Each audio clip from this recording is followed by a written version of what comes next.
오늘 본문은 우리가 잘 알고 있는 바로 초대교회의 모습을 말씀하고 있는 본문입니다. 그래서 교회가 어떠한 모습으로 나아가야 하고 어떠한 모습을 가지고 있는가 오늘 본문을 통해서 살펴볼 수 있습니다. 이 말씀을 읽으면요, 참 마음이 좀 뛴다고 해야 될까요? 초대교회의 모습을 봤을 때 이들은 정말 기쁨이 있고 그 안에서의 뭔가 충만함이 있다라는 것이 자세히 말씀을 살펴보지 않아도 읽는 그 순간 느껴진다고 것을 알 수 있는 것 같습니다. 그래서 초대교회의 모습을 보면 오늘 본문에서 보면 그 초대교회 성도들이 어떠한 기쁨 가운데 어떻게 하나님을 찬송하고 있는지를 볼 수 있는데요. 이 모습이 우리의 모습과는 어떻게 같은가 다른가를 한번 살펴보기를 원합니다. 마침 어제 우리가 주일을 보냈죠. 주일을 지난 지금 우리의 모습은 이 초대교회의 모습과 같이 정말 나의 삶이 기쁘고 오늘 월요일을 맞이한 오늘 월요일이 정말 기쁨으로 한 주간을 시작해야겠다라는 그 기쁨이 충만하십니까? 아니면 또 오늘이 월요일이네 라는 마음을 가지고 있으십니까?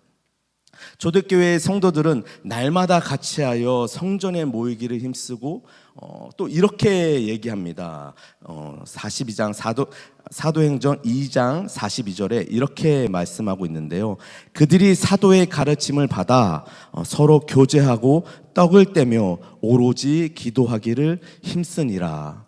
그들은 단순하게 즐겁게 교제만 하는 것이 아니라 말씀을 듣고 그 말씀에 대해서 우리가 오로지 기도하는데 전력하고 있다라는 것입니다. 이 새벽에 나오신 우리 성도 여러분들 가운데서도 아마 이렇게 전력하고 있으실 줄 저는 믿습니다. 그런데 안타깝게도 우리는 초대교회의 모습과 우리의 모습이 쉽게 겹쳐지지 않는 것 같습니다. 그리고 우리는 이렇게 얘기하죠. 쉽지 않다라고 얘기하는 것 같습니다. 그런데 과연 우리가 초대교회보다 더 삶이 녹록치 않고 더 바쁘고 더 어려운 삶을 살아가고 있을까요? 초대교회의 그들은 우리보다 조금 더 여유롭고 편안한 그 삶 가운데서 이러한 것을 행하였던 것일까요? 우리가 성경에서 나와 있는 것처럼 그 당시 예수 그리스도를 영접하는 자는 그 민족에서 배척을 당하는 상황 가운데 또는 목숨까지 잃을 수 있는 그 상황 가운데서도 예수님이 나의 구주이며 내가 예수님을 믿음으로써 함께 모임으로써도 그것을 넉넉히 이기며 기쁨이 충만했다라는 것입니다. 그런데 왜 우리는 초대교회와 같이 우리 안에 그 기쁨과 그 즐거움이 없을까요? 왜 우리는 예배를 드리고 하나님을 찬양하며 기도한다고 하는데 우리에게는 왜 그런 감격과 기쁨이 없는 것일까요? 다르게 말하면 왜 우리는 침체되고 있는 것일까요? 오늘은 그 침체에 대한 것을 한번 살펴보고 어떻게 우리가 그것을 돌파해 나갈 건지 한번 나누도록 해보도록 하겠습니다. 과연 첫 번째입니다. 침체의 이유는 과연 무엇일까요? 사랑하는 성도님들, 여러분 모두에게 우리가 2017년도쯤에 이런 말들이 유행한 적 같이 들려든 것이 있습니다. 바로 메타인지라는 말입니다. 메타인지라는 말을 혹시 들어보셨습니까? 이 메타인지란 말은 존 플라벨이라는 발달 심리학자가 1970년대에 그가 창안한 용어입니다. 근데 우리나라에서는 2017년도쯤에 그것이 유행해서 지금까지도 유행하고 있습니다. 이 메타인지라는 말은 무엇이냐면 인간 스스로가 자기를 성찰할 수 있는 능력으로서 자기 자신을 바라보고 그 지식과 조절 능력을 가지고 있는 것에 대해서 말하고 있습니다. 말이 좀 어렵죠? 조금 더 쉬운 말로 바꾸면 우리가 잘 알고 있는 말은 자기 성찰 능력이라고 보시면 되겠습니다. 우리에게는 자기 성찰 능력이 있고 이것을 다른 말로 조금 더 바꾸면 자기 객관화라고 할 수 있을 것 같습니다. 내가 아닌 제3자의 시선으로서 나를 바라보고 그것을 평가한다라는 것입니다. 왜 이 새벽부터 이렇게 어려운 말을 하고 왜 메타인지 자기 객관화, 자기 성찰을 말하는가? 이 새벽에 이 자리까지 앉아있는 우리 성도님들 중에서 이것이 안 되시는 분은 없을 것입니다. 나의 영적인 상태를 스스로 판단하고 내가 지금 뜨거운지, 내가 지금 영적인 침체 중에 있는지를 판단하지 못하시는 성도님들은 없으실 겁니다. 그런데도 이 얘기를 하는 이유는 우리가 이것을 자신의 상태를 점검할 때 내가 알고 있는 자기 자신의 상태가 지금 괜찮다 라고 생각할 수 있다라는 것입니다. 가령 나는 주일에 예배를 다 드렸다. 주일 저녁 예배도 드리고 수요 예배도 드리고 금요 심야 예배도 드리고 목장 예배도 드리고 있다. 그래서 나는 신앙이 괜찮은 것 같다. 또한 다른 사람이 나를 봤을 때는 나의 신앙은 조금 더 괜찮아 보일 수 있고 저 사람은 믿음이 있다라고 말해줄 수도 있을 것 같습니다. 근데 더 중요한 것은 과연 하나님은 나를 그렇게 바라보고 계신가입니다. 정말 저는 하나님이 보시기에 그 괜찮은 게 맞으십니까? 괜찮지 않은데 나는 괜찮은 것 같이 괜찮은 척 하고 있지는 않으십니까? 예배의 자리에서 그 구원의 기쁨이 어느 순간 사라져가고 있고 감사의 찬양이 나를 구원하신 그 하나님을 감사의 찬양으로 올려드리고 있지 않고 내가 죄인임을 회개하지 않으며 하나님이 나를 구원하신 그 기쁨에 감사의 기도를 올려드리고 있지 않다면 저는 정말 괜찮은 게 맞을까요? 우리는 정말 괜찮은 게 맞을까요? 물론 이 땅을 살아가면서 우리 죄 아래 살아가면서 매일 그렇게 하는 것이 쉽지 않습니다. 그러나 우리는 그것을 쉽게 만들기 위해 우리의 삶이 천국이 되기 위해 나아가는 존재인 것입니다. 왜 우리는 이것이 예배가 식상해져 가는데 그것이 어쩔 수 없지라고 포기하면서 살아가고 있을까요? 그 이 원인이 과연 무엇일까요?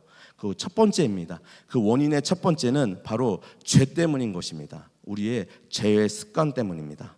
아담으로부터 지금 우리까지 우리는 죄 아래 거하고 있습니다. 그래서 우리는 죄인이라는 것을 잊을 수 없는, 망각할 수 없는 존재입니다.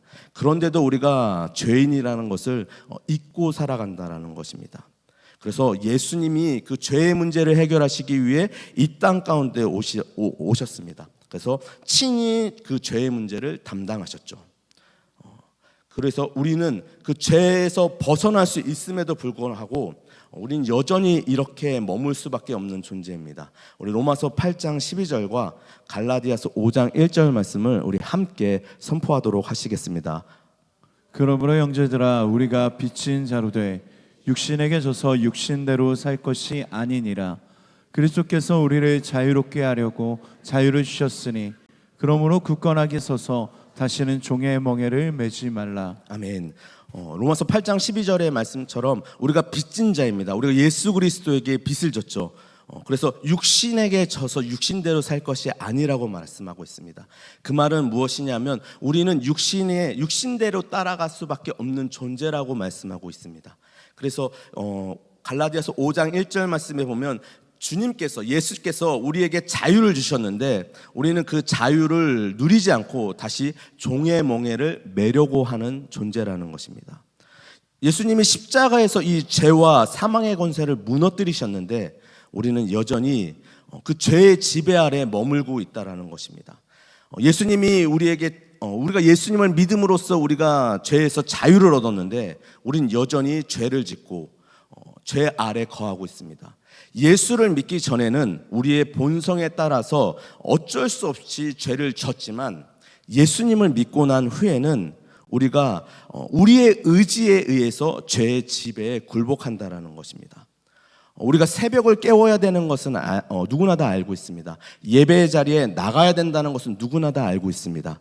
그러나 내가 몸이 피곤하다, 내가 오늘은 좀 힘들다, 나는 자는 것을 택하겠다, 내 의지로 그것을 택하는 것입니다. 그 전에는 새벽 예배가 있는 줄 몰랐던 그때는, 얘가 예수를 믿기 전에는 그걸 몰랐을 때는 모르고 그냥 넘어갔다고 하지만 예수님을 믿고 그것을 안 후에는 나의 의지로 죄에 굴복하게 된다는 것입니다. 제가 지난주에 청년들을 신방하면서 우연하게 신방하다 보면 청년들의 차를 타게 됩니다. 어딘가에 이동하게 될 때 차를 타게 되는데요. 그 차를 타고 이동할 때가 되면 그 청년들이 차에서 어떤 거를 듣고 무엇을 하는지를 알 수 있게 되는 것 같습니다. 물론 차를 태워준 그 청년들은 아마 저를 태울 줄 모르고 있다가 저를 태워서 뭔가 이렇게 정리할 시간이 없었겠죠. 그러니까 본인의 이제 원 모습이 이제 보여지게 되는 것입니다. 이 자리에서 그들을 비난하고자 비판하고자 하는 것이 아닙니다. 그래서 어떤 청년은 타면요 찬양이 나오기도 하고요, CCM이 나오기도 하고요, 또 어떤 청년은 기독교 방송이 나오기도 합니다. 라디오에서 기독교 방송이 흘러나오기도 합니다. 또는 어떤 청년은 아주 신나는 가요가 나오기도 합니다. 근데 여기서 중요한 것은 제가 어떤 차에 탔는지에 따라서 찬양이 나오는 것은 찬양을 따라 부르고 있고요, 가요를 튼 차에 타는데 저는 그 노래를 모르는에도 불구하고 어느 순간 흥얼거리고 있는 저를 발견하게 되었습니다. 같이 이동하면서 얘기하면서 저도 모르게 잠깐의 그 공백 기간에 저는 그 가요를 그 리듬에 따라서 가사도 모르는데 흥얼거리고 있는 저를 발견하게 된 것입니다. 아주 별거 아니라고 생각할 수 있는데요, 죄라는 것은요 이렇게 사소한 것으로부터 우리 안에 들어온다라는 것입니다. 아주 큰 댐도 처음부터 무너질 때 처음부터 큰 구멍이 있었던 것이 아니라 아주 작은 구멍을 통해서 그 댐이 무너진다라는 것입니다. 우리 데살로니가전서 5장 21절 22절 말씀입니다. 우리 함께 선포하시겠습니다. 범사에 헤아려 좋은 것을 취하고 악은 어떤 모양이라도 버리라. 아멘. 범사에 헤아려서 좋은 것을 취하되 악은 어떠한 모양이라도 버리라고 말씀하십니다. 왜냐하면요, 이 모양을 취하면 처음에는 그것이 죄가 아니고 아주 미미할 수 있지만 나중엔 그것이 나를 집어삼키게 되기 때문이라는 것입니다. 그래서 그것이 처음에는 아주 사소한 것이지만 나를 점점점 죄의 늪으로 그리고 영적인 침체로 빠져들게 만드는 것이기 때문입니다. 두 번째는요, 영적인 게으름입니다.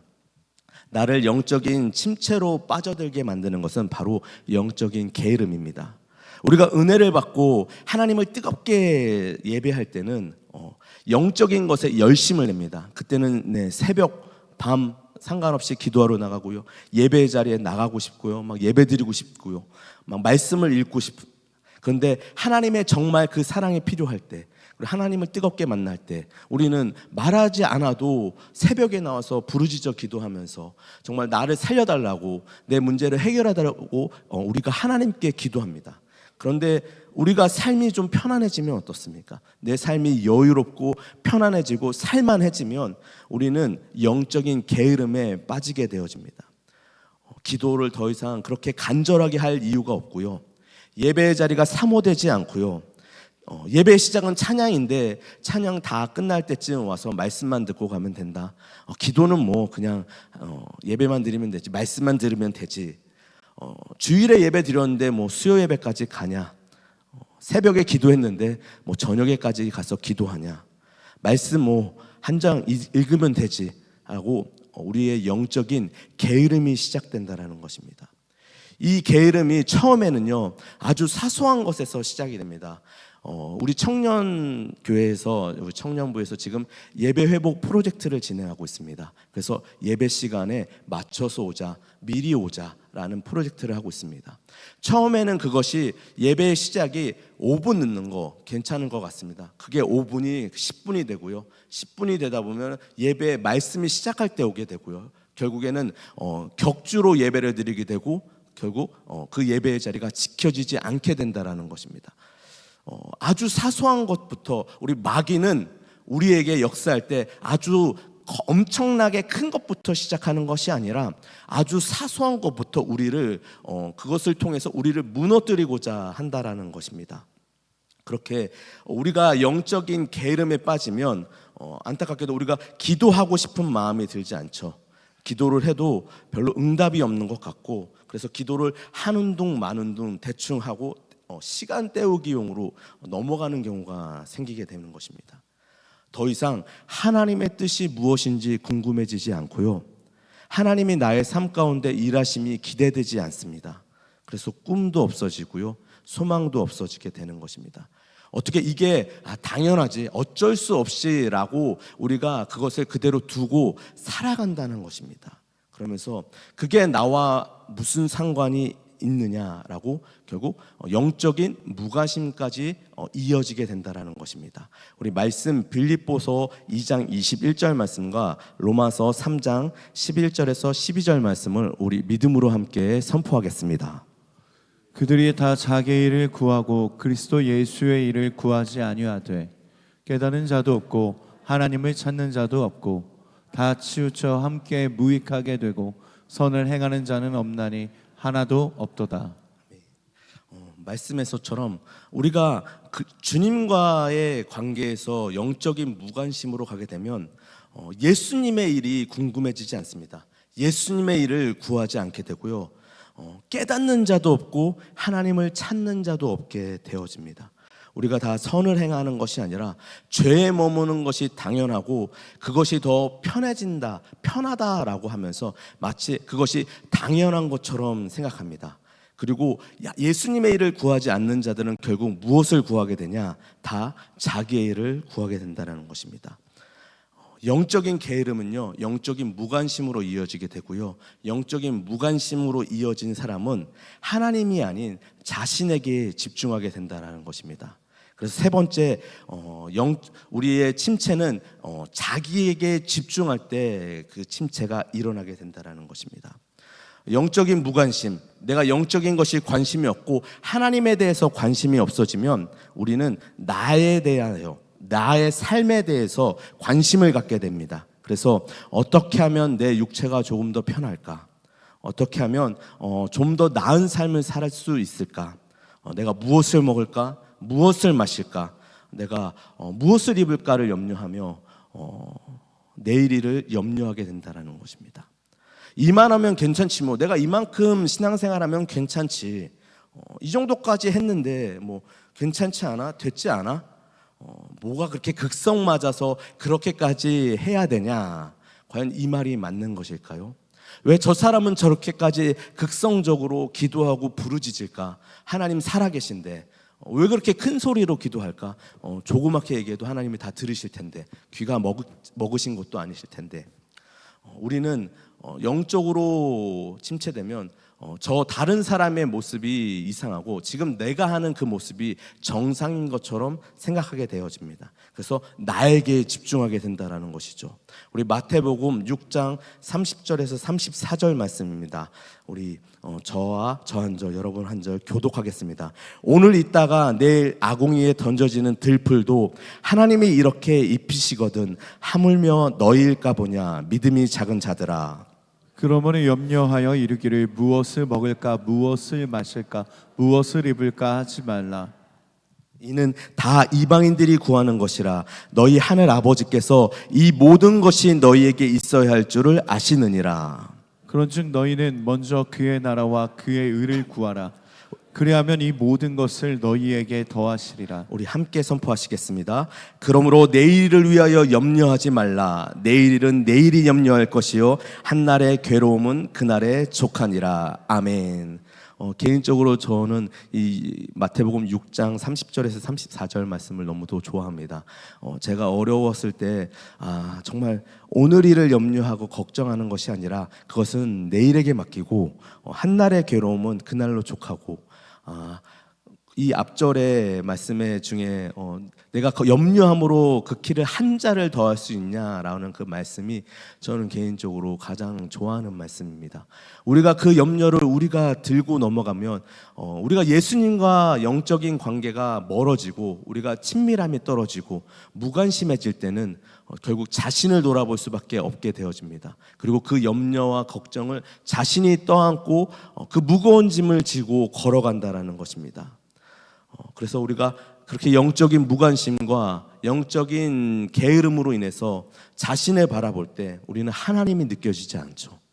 그리고 믿음에 대한 것이 흐릿해지고 눈에 보이는 것에 더 집중하게 된다는 것입니다. 그러면 초대교회는 어떠할까요? 우리 다시 한번 우리 오늘 본문 말씀 2절 믿음으로 함께 선포하시겠습니다. 날마다 마음을 같이하여 성전에 모이기를 힘쓰고 집에서 떡을 떼며 기쁨과 순전한 마음으로 음식을 먹고 하나님을 찬미하며 또 온 백성에게 칭송을 받으니 주께서 구원받는 사람을 날마다 더하게 하시니라. 아멘. 초대교회의 성도님들은 날마다 같이 모이기를 힘쓰고 기도하면서 기쁜 마음으로 떡을 떼며 교제도 하고 하나님을 찬미하였습니다. 그리고 자신이 가진 것들을 나눠줬죠. 그렇기 때문에 백성들에게 칭송을 받습니다.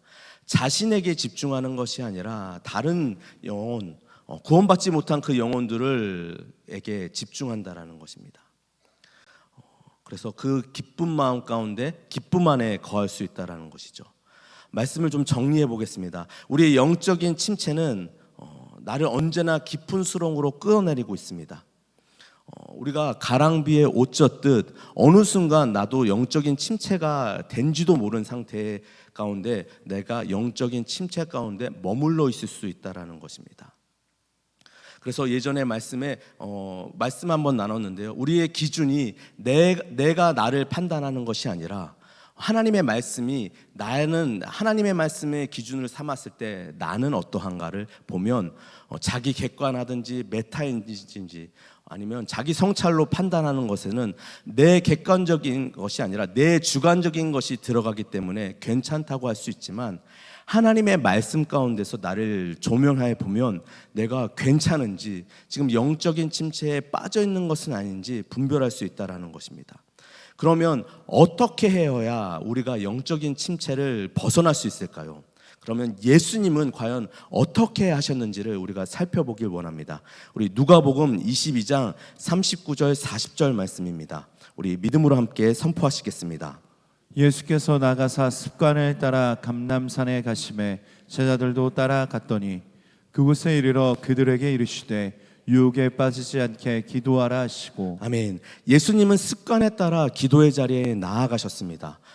우리가 예수님이 습관에 따라 기도의 자리에 나간 걸 모르는 사람은 아무도 없습니다.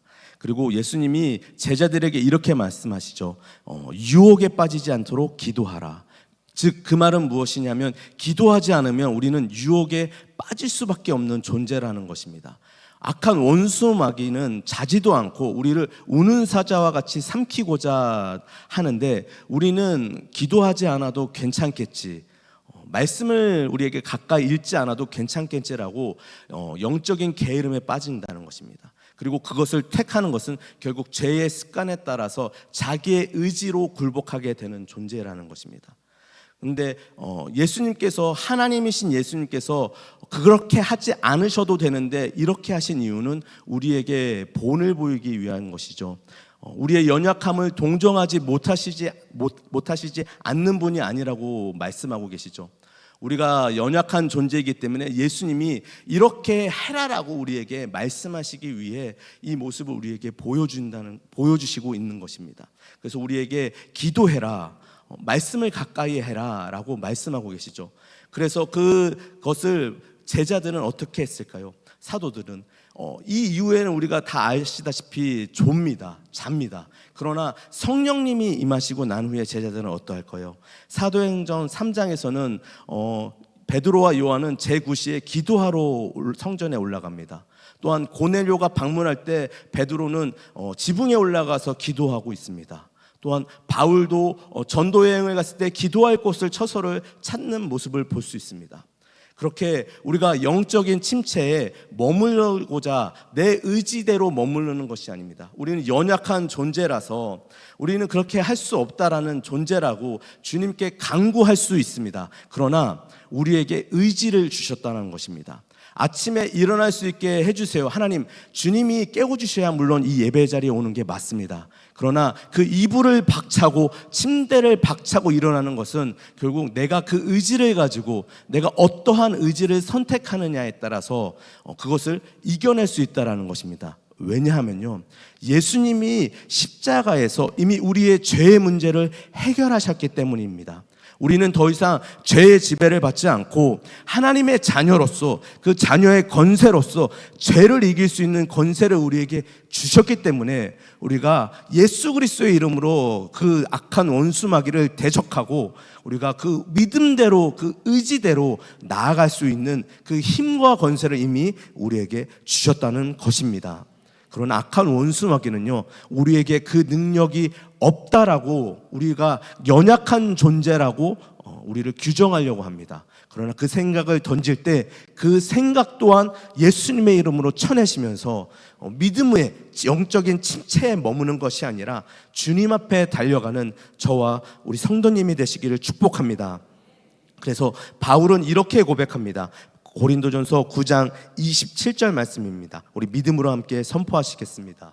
내가 내 몸을 쳐 복종하게 함은 내가 남에게 전파한 후에 자신이 도리어 버림을 당할까 두려워함이로다. 바울도요, 본인이 자신의 몸을 복종할 수 있게 친다고 말씀합니다. 스스로 그것을 쳐서 그것을 이겨내고자 노력한다라는 것입니다. 그런데 우리는 그것에 져서 그것에 머무는 것이 아니라 우리도 바울처럼 내 몸을 쳐서 기도의 자리, 말씀의 자리로 달려나갈 수 있도록 우리의 몸을 쳐야 하지 않을까요? 우리의 영적인 침체를 벗어나기 위해서 하나님의 은혜가 필요합니다. 그리고 또한 우리의 그 구원받은 우리가 우리의 의지, 그 의지를 죄에 머무는 것이 아니라 영적인 것으로 머물 수 있도록 우리의 몸을 쳐서 복종시켜야 한다는 것입니다. 갈라디아서 6장 7절 8절 말씀입니다. 우리 함께 믿음으로 선포하시겠습니다. 스스로 속이지 말라. 하나님은 업신여김을 받지 아니하시나니 사람이 무엇으로 심든지 그대로 거두리라. 자기의 육체를 위하여 심는 자는 육체로부터 썩어질 것을 거두고 성령을 위하여 심는 자는 성령으로부터 영생을 거두리라. 아멘. 우리가 성령을 위하여 심는 저와 우리 여러분들 되시기를 주님의 이름으로 축복합니다. 성령을 위해서 심을 때 무엇을 심어야 할까요? 우리 하나님의 말씀을 가까이 해야 되지 않을까요? 그래서 우리가 말씀 캠프가 진행되고 있습니다. 영적인 게으름과 영적인 무관심은요, 그것이 나와 상관이 없고 그걸 또 뭐하러 해? 라고 하는 것이 영적인 게으름과 영적인 무관심으로 이어진다는 것입니다. 기도, 새벽을 깨우는 기도, 그리고 우리가 함께 기도하는 것이 기도해서 뭐해? 내가 아니어도 다른 사람이 하지. 영적인 게으름으로 인하여 내가 영적인 침체에 빠질 수밖에 없다라는 것입니다. 그리고 우리가 나 자신을 둘러보게 되면 나를 위해서 하지만 우리가 주변에 아직 예수 그리스도를 만나지 못한 영혼을 바라볼 수 있게 된다는 것입니다. 나의 영적인 침체를 벗어나면 아직 내가 내 옆에 있는 내 주변에 있는 구원받지 못한 그 영혼들이 보여지게 되고 그들에게 예수 그리스도를 전해야겠다는 것이 깨달아 알게 된다는 것입니다. 그것이 바로 예수님의 일, 하나님의 뜻, 그것이 우리가 관심 없었던 것이 관심을 가지게 된다는 것입니다. 그래서 디모데전서 2장 4절에 이렇게 말씀하고 있습니다. 우리 믿음으로 함께 선포하시겠습니다. 하나님은 모든 사람이 구원을 받으며 진리를 아는 데 이르기를 원하시느니라. 아멘. 우리가 육체의 것을 심는 것이 아니라 성령을 위하여 심는 자, 하나님의 일이 무엇인지 궁금해지고 하나님의 뜻이 무엇인지가 깨달아 알게 된다라는 것입니다. 그것이 무엇이냐면 결국 하나님의 말씀을 가까이 하고 기도하면서 예수님이 우리에게 부탁하신 영혼 구원의 구령 열정이 다시금 우리가 불타올라 영혼을 살리는 일에 매진해야 되지 않겠습니까? 만약 그것이 되어지고 있지 않다면 우리는 무언가 영적인 침체에 빠져있는 존재라는 것입니다. 사랑하는 우리 성도 여러분, 우리는 예수님의 일이 무엇인지 궁금해져야 할 것 같습니다. 궁금해야 합니다. 아니면 궁금해야 합니다.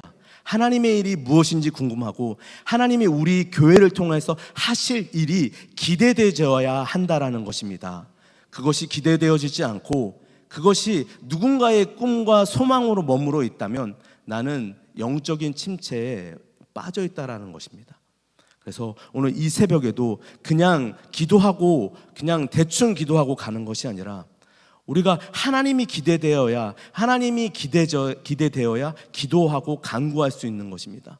그래서 기도할 때 하나님 내가 하나님께 기도하는 것이 하나님의 뜻과 동일하게 되게 하여 주시옵고, 하나님의 뜻이 나의 삶 가운데, 우리 가정 가운데, 나의 직장과 일터 가운데, 그리고 우리 교회를 통해 이루어지게 하여 주옵소서. 그 꿈이 누군가의 꿈이 아니라 나에게도 그 꿈이 꾸어지게 하여 주옵소서.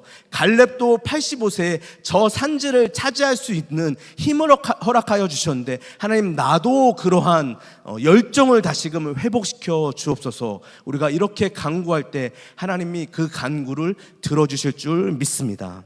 기도하시겠습니다. 참으로 좋으신 하나님 아버지, 감사합니다. 하나님, 우리가 괜찮은 줄 알았지만 하나님의 말씀에 근거하여서 볼 때 하나님, 우리가 괜찮지 않음을 깨달아 알게 하여 주심을 감사합니다. 하나님, 우리가 그것에 머무는 것이 아니라 예수 그리스도의 피를 힘입어 하나님 예수 그리스도의 이름으로 그것을 넉넉히 이겨낼 수 있는 우리의 권세, 자녀된 권세를 발동하게 하여 주시옵소서. 하나님, 예수 이름으로 그 모든 것을 이겨내며 하나님의 뜻이 무엇인지 궁금하게 하여 주시옵고, 예수님의 일이 무엇인지 우리가 깨달아 알 수 있도록 은혜를 더하여 주옵소서. 우리는 연약하고 부족한 존재이오나 예수님은 이미 승리하셨으니 승리하신 예수 그리스도를 붙잡아 넉넉히 이기는 우리가 되게 하여 주옵소서. 감사드리며 예수님의 이름으로 기도드립니다. 아멘.